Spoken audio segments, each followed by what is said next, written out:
When I injured my shoulder, I had no idea I did it. We were working out, and my partner took my weight off wrong, and there was like a loud pop, and it hurt for about a day, so I wasn't really worried about it.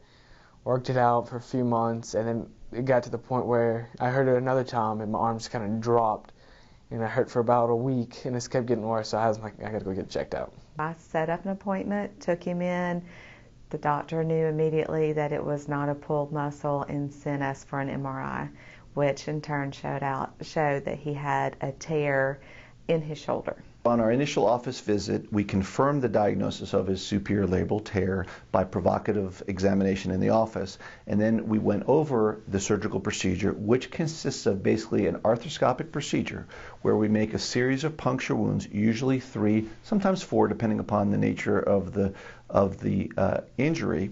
The morning of surgery, when we got to St. Francis and they took Chase back, I was very apprehensive. I didn't really know what to expect. My husband and I stayed in the waiting room once they took him back.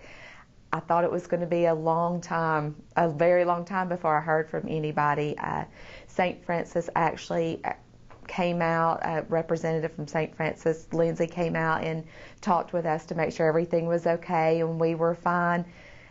Walked down to the cafeteria to get breakfast, and before I knew it, I had a phone call waiting on me in the waiting room, and it was the nursing staff telling me that Dr. Posta has started and everything was going great and everything was fine, and it didn't seem like it was very much longer he was out of surgery. The first few days with my shoulder after surgery, it was very rough. It hurt very bad. But I mean, once I hit about a week, like around the 4th, 5th day, I mean, I was completely fine. I started going to physical therapy. Physical therapy is critical to the successful outcome of most orthopedic sports injuries.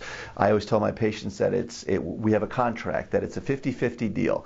My work is 50% and the rehabilitation is 50%, because really they won't get the optimal outcome unless they participate and follow our physical therapy program. My shoulder today feels actually really well. It's just a little sore if I get it up if I get it all the way up high, but day by day it goes away. St. Francis has made us feel so comfortable and so welcome here that I would definitely come back without thinking twice. It's such a wonderful and inviting environment, and I just don't think there's anything better out there.